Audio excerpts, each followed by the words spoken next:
Privilege again to be fellowshipping with the house.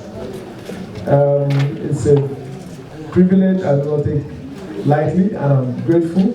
I thank the church and the ministry for the welcome. I appreciate all of it, and I pray that the Lord will continue to advance the work here and bless each and every one of us and grant us the desires of our hearts in the name of Jesus. I'm not so comfortable with the distance, but it's okay if you like it like that. Amen. Amen. Amen. Let's move on. Okay, I trust that the Lord will teach us His words anyhow in the name of Jesus. We're going to take anchor from what our sister used to do the Bible reading from the book of Mark 11:24, James 4:2. Mark 11:24. And the title of the teaching today is Ask, Receive, and You Shall Have. Ask, Receive, and You Shall Have. Mark 11:24, like we just learned just now. It said, I'm reading from NIV version. Therefore I tell you, whatever you ask for in prayer, believe that you have received it, and it shall be yours. Whatsoever things you desire, King James version, whatsoever things you desire, when you pray, believe that you have received it, and you shall have it. That is the equation of having anything in this kingdom that we have come to accept, this faith that we know. The way to have anything and have your desires is to ask for it, receive it, and then you shall have it. You ask for it, you receive it in the moment, not tomorrow. You ask for it, you receive it, and then you shall have it. It's a process of faith. Hebrews 11:1 says, and now faith is not tomorrow. Faith is not what is to come. Faith is now. Hebrews 11:1. Proverbs 3:28 says, do not say to your brother, go and come back later and I will give you, when it's in your power to do it now. If you have the money to help somebody, you have the power to support somebody. The Bible is saying, God speaking, don't say to the person, go and come back tomorrow. When it's your power to do it now? The person might not make it. If God is saying that to us, that we should not say to our neighbors, go and come back tomorrow or next week or next year, when it's your power to do it now, how much more God, who has the wealth of the world in his pocket, who is omnipotent. So you can imagine that every time you ask God, it gives to you, you receive it. But the Bible says the clause there is that you shall have it. If a man meets a woman, for example, and there is conception, and the fetus is formed, the baby is formed in the womb, you already received the baby. In the eyes of God, it's a done deal already. But it takes 9 months for that baby to materialize. And that's when you then have the baby in your hands. Ask, receive, and you shall have. Ask, receive, and you shall have. God would have us change our attitude to prayers. Prayers is not a religious exercise. Prayers is not the way some of us have an experience, or we know about people in the other faith who make it a religion to pray a certain number of times a day, which is good. But the problem with that is that it can become so normal, it becomes a routine that they almost do it even without a consciousness of the kind of things that can happen when you pray. Prayer is not a ritual. Prayer is a means of communication. You are requesting from God, and God is answering. It's not, why should God store your prayers? God is answering them. He said, ask, receive, and you shall have. That's the process in the transactions that happen between men in the world and God in heaven. But we have to come up to that wisdom and to understand that when you pray, be spiritual enough to know that God had you, have a lot of victory in your spirit man. Live rejoicing like you know that you have received it, so that the having will come naturally. But you have to believe that you have received it. You've got to trust that God is a perfect rewarder of everyone who diligently seek him. So when you call on the name of God, believe that he has heard you, believe that he has sent the desires that you have put across to him in prayer, and he will grant them to you.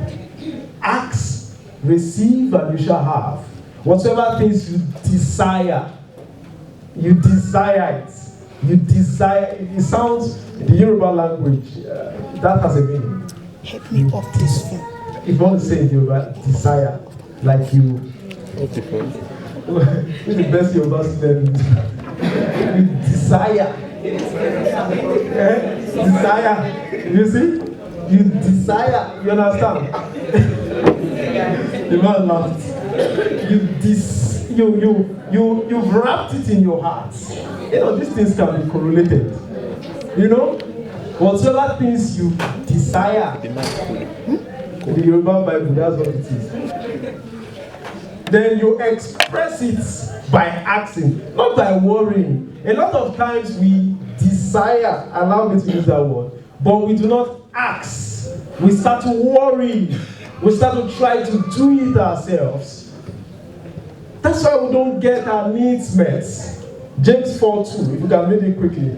I wish there was a translation, but anybody who sees it, will quickly read it for us. James 4:2. James 4:2, quickly. James 4:2. James 4:2. Anyone there? The fastest finger first. James 4:2. James 4:2. Who is there?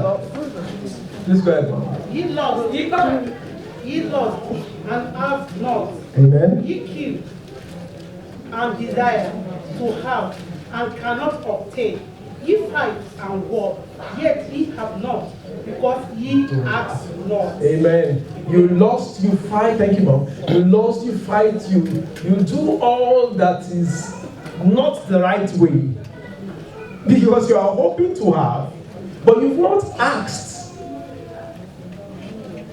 You've not asked. You know, sometimes some people can be praying. I'm sorry. Some people can be praying. They are praying. They are praying. You tap them.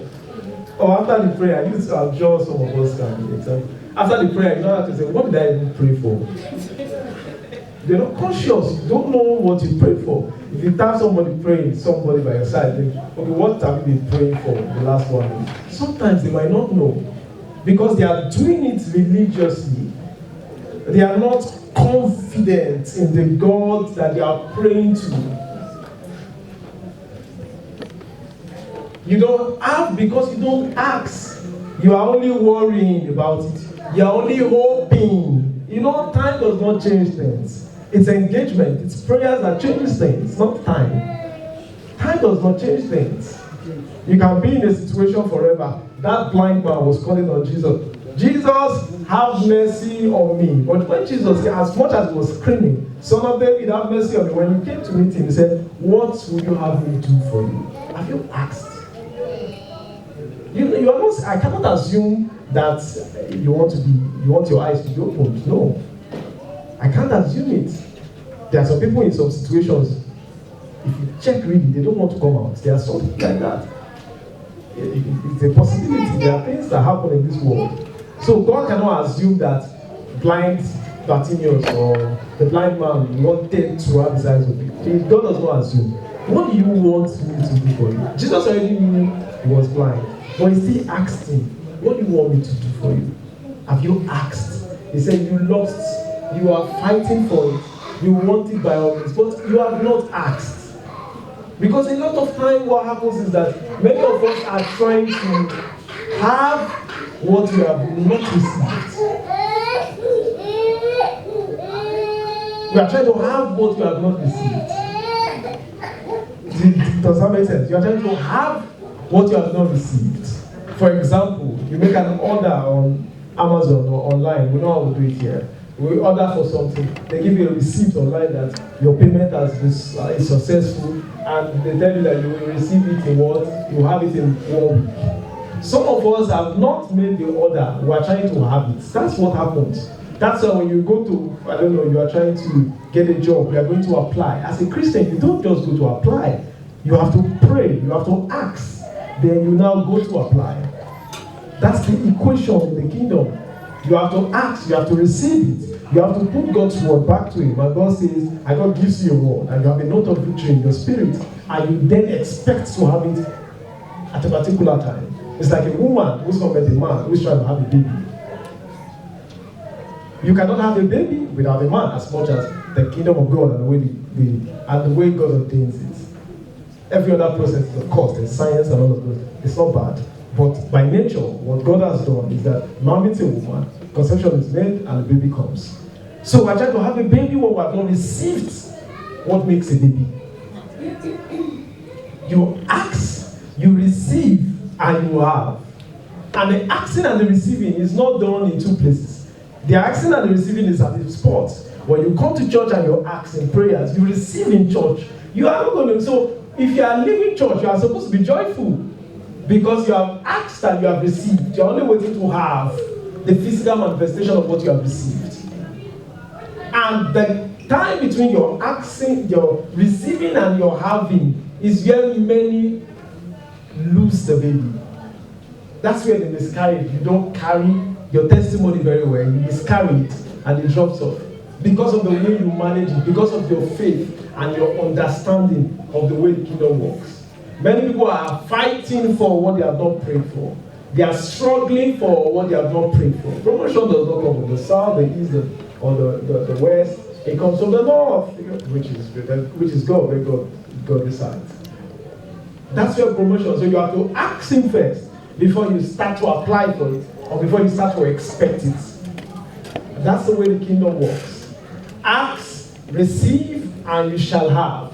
Ask your neighbor, are you asking? Are you asking? No assumption, are you asking? These are the first principles of the oracles of God. First principles, they are basic things. Ask, receive, and you shall have it. You desire it from God, the French, and I like the word, you command. These things make sense sometimes. You order for something, you are commanding it. You command it. You know, makes sense. You command it, and it will come. You command it online, for example, they give you a receipt that you have received it, receipt. Then you shall then have it over 5 days or 2